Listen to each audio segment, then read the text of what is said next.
Hi guys, it's the Brightpinkstar. Firstly, if this is the first time that you've visited my channel, thanks very much. I hope that you enjoy the content. In this episode, we're going to be playing Clash of Clans from the very start as I start a new account. So if you're brand new to Clash of Clans, hopefully you'll pick up some tips and tricks. And if you're not, if you're starting a second account for yourself, hopefully you'll learn some things that you didn't pick up the first time round. So now we're going to get attacked by the goblins.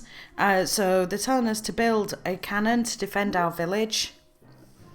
And it's asking us to put it down, and it's encouraging us to spend gems. Now at this point you can speed up your builds with gems, but you can see that this cannon, it's only going to take a few seconds. So we might as well wait that out and save the gems because we may need them later. So the goblins are now attacking our village. And there's only two of them. They're going straight for the cannon, but you can see that the cannon's just ripping through them. So as you go through the game, you'll find that your village will get attacked, and also you'll be attacking other villagers to get their loot so that you can upgrade yours.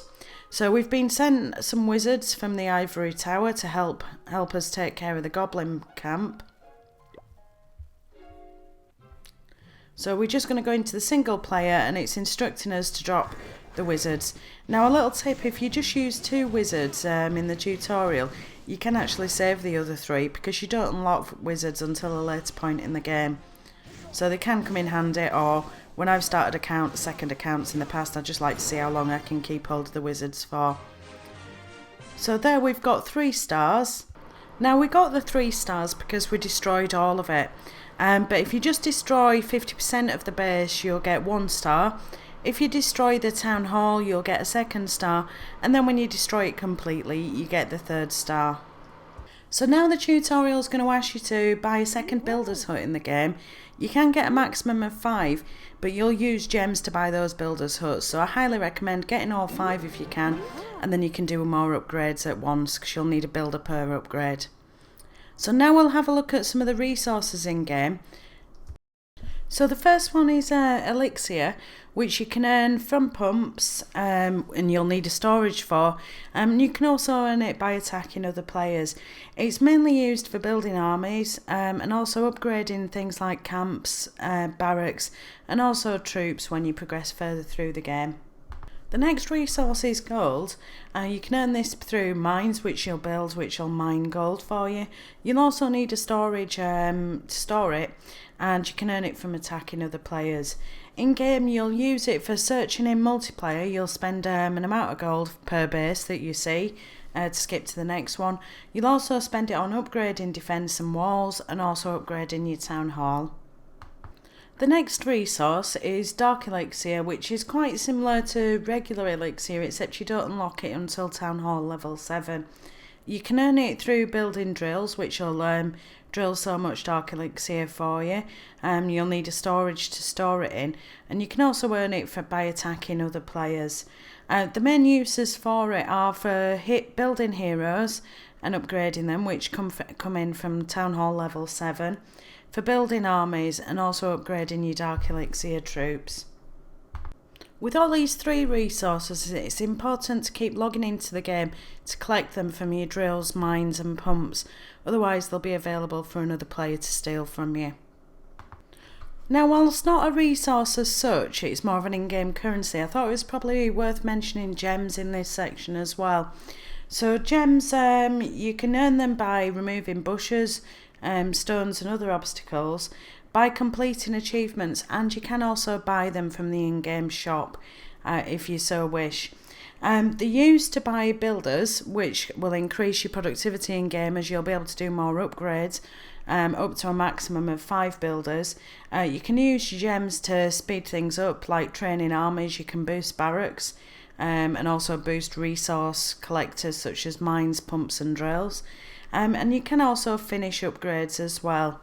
If you do want to, you can buy gold elixir or dark elixir with them, but it does work out quite expensive, so I wouldn't recommend that you do that. I think the best use of gems really is to buy builders' huts, so that you can progress a lot quicker in the game because you can have more upgrades going at the same time. So now in the tutorial, let's go buy an elixir collector from the shop. So we're not going to gem that again. I've just sped that up. So now it's asking us to buy a store for us elixir. So we've gone to shop and we're buying elixir storage. Again, just sped that up. I'm not spending gems. So we're going to do the same now for gold. We've already got a gold mine, so we're going to build a gold storage. So now we've built as resource buildings, such as storage and as collectors. Let's have a look at building some army upgrades so that we can start cooking an army. So the first thing we're going to build is barracks. Now barracks are where that you actually train your troops in to form your army, and the more barracks you have unlocked to train a particular troop, the faster that troop will train.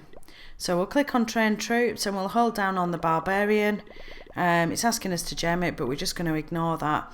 So the only troop we've got is the barbarian. If you just click on the blue eye, it does give you a little bit of information about that troop, and you can see the other troops that you can unlock throughout the game as well.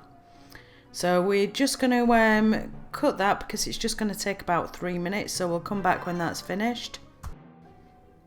Okay, so that army's cooked. We're all ready to go, so let's go and attack.